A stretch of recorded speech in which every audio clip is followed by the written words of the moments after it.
दिया गया शुभ मंगल कामनाएं उन भैया बहनों के लिए जो कि इस विद्यालय की उच्चतम कक्षा 8वीं में सत्र 2024-25 में अध्ययनरत थे और 20 मार्च 2025 से उन भैया बहनों की जिला बोर्ड परीक्षा प्रारंभ होने जा रही है।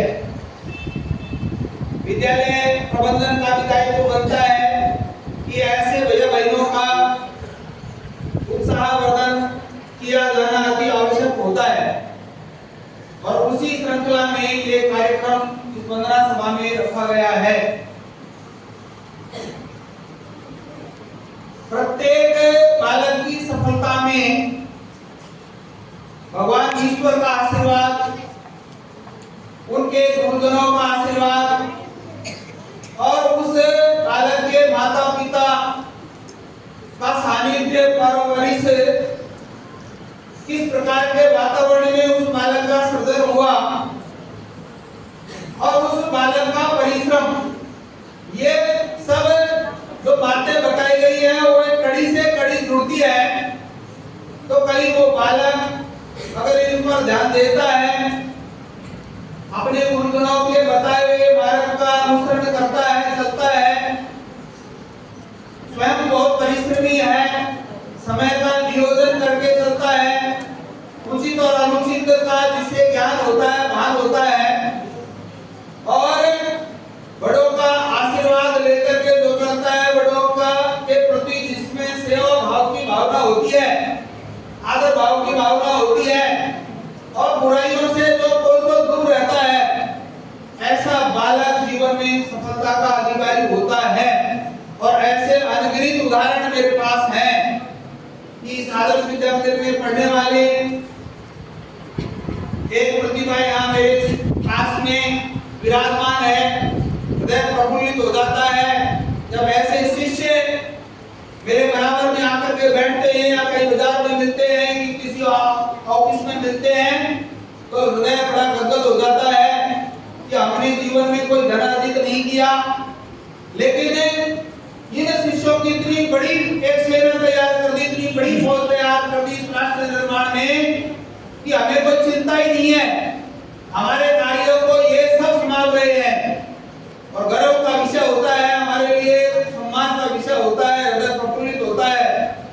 जब हमारे शिष्य कहीं किसी भी क्षेत्र में कोई अद्भुत कार्य करते हुए दृष्टिगत होते हैं।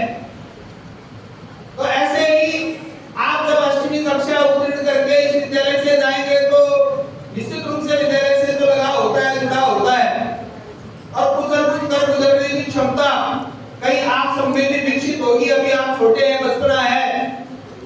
लेकिन कहते हैं कि परिश्रमी व्यक्ति को लक्ष्मी प्राप्त होती है, भाग्य देता है, ऐसा कायर पुरुष बोलते हैं। और भाग्यवादिता का त्याग करके और उसको आत्मशक्ति से व्यक्त करने पर भी यदि कोई कार्य सिद्ध नहीं होता है तो यह किसका दोष, यानी हम परिश्रम करेंगे और फिर भी कोई कार्य सफल नहीं होता है तो वहां कहीं हम भाग्य का सहारा ले सकते हैं, लेकिन ऐसा नहीं है। परिश्रम फलीभूत होता है, निश्चित रूप से होता है। उस ईश्वर को भी मजबूर होना पड़ेगा आपको उसका प्रतिफल देने के लिए कि ये बालक ने, इस बालक ने अध्ययन किया है, परिश्रम किया है, सद्मार्ग पर चला है, बड़ों का इसने सम्मान किया है, तो निश्चित रूप से यह जीवन में सफल हो, ऐसा वो भगवान ईश्वर भी चाहेगा। ऐसे ही जिसने गुरुओं का सम्मान किया वो भी चाहे भगवान साक्षात ईश्वर ने अवतार लिया होगा, लेकिन उनके भी कोई गुरु रहे हैं, चाहे कृष्ण भगवान होंगे, राम जी होंगे और जो भी भगवान हैं जो इस धरती पर अवतरित हुए, जिन्होंने अवतार लिया, सबके गुरु रहे हैं। दानव हो, मानव हो, देव हो, यानी धरा पर जो भी हैं सबके कोई गुरु हैं और उस बालक की सफलता में उस गुरु का बड़ा महत्वपूर्ण अहम योगदान होता है। पक्का मान करके चलिए, गुरु परशुराम जी और कर्ण क्षत्रिय थे, लेकिन कर्ण ने कई धोखे से गुरु परशुराम से शिक्षा प्राप्त की। गुरु द्रोणाचार्य उनको शिक्षा दे रहे थे, लेकिन परशुराम के पास भी बहुत सारी विद्याएं थी और कर्ण ने उनसे शिक्षा प्राप्त करने की, लेकिन वो छल से की, धोखे से की। तो उनको जब पता चला कि मेरे से इन्होंने छल से शिक्षा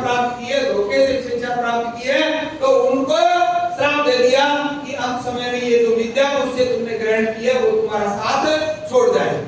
ऐसे ही आप एकलव्य का उदाहरण ले लीजिए द्रोणाचार्य से, और द्रोणाचार्य ने बहुत बड़ा धनुर्धर अर्जुन जैसा योद्धा